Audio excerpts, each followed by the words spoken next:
This is one of those trips you take to clear your head.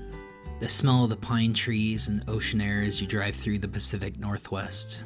It's like the world is telling you to slow down, to breathe, to remember what really matters. The Pacific Northwest doesn't rush you. Every curve in the road reveals another reason to pull over, another vista that makes you question why you ever left. But Astoria was calling, the oldest American settlement west of the Rockies, perched where the Columbia River finally surrenders to the Pacific.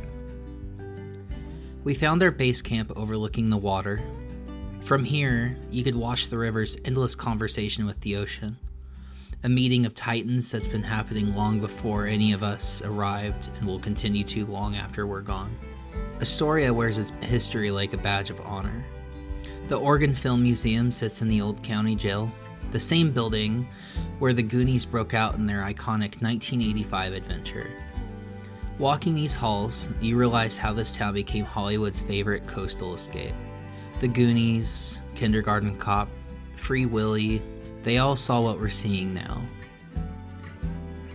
The Astoria-Megler Bridge stretches across the Columbia River like a steel ribbon, connecting Oregon to Washington across 4 miles.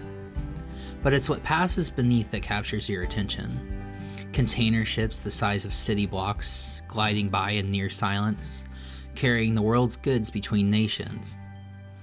Each one a floating city with its own story, its own crew, and its own destination. Then, there's the Peter Iredale shipwreck. In 1906, this 4-masted British ship ran aground during a storm, and the ocean decided to keep it.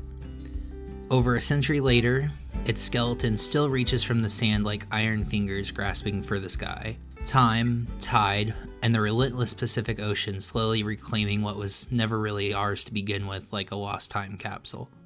Further south, Haystack Rock rises 235 feet from the beach at Cannon Beach. It's a monument to geological time, carved by thousands of years of waves and wind.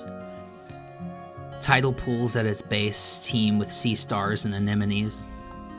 Puffins nest in the crevices each summer. Stand before it at sunset and you'll understand why the Tillamook people considered this coastline sacred.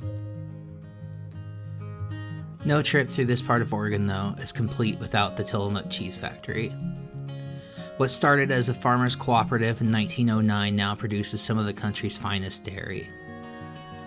The factory tour reminds you that the excellence doesn't require complexity. Just good milk, time-honored methods, and the people who care about their craft.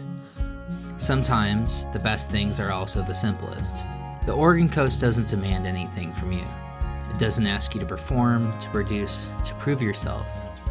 It simply just exists. Wild and weathered and absolutely indifferent to your timeline, your deadlines, and your daily anxieties. And maybe that's exactly what we need sometimes. A place that's older than our problems and bigger than our stress, more patient than our ambitions. So if you're looking for a sign to take that trip, to clear your head, and to remember what the world looks like when you stop scrolling and start seeing, this is it. The coast will be here, waiting, and you'll leave different than you arrived.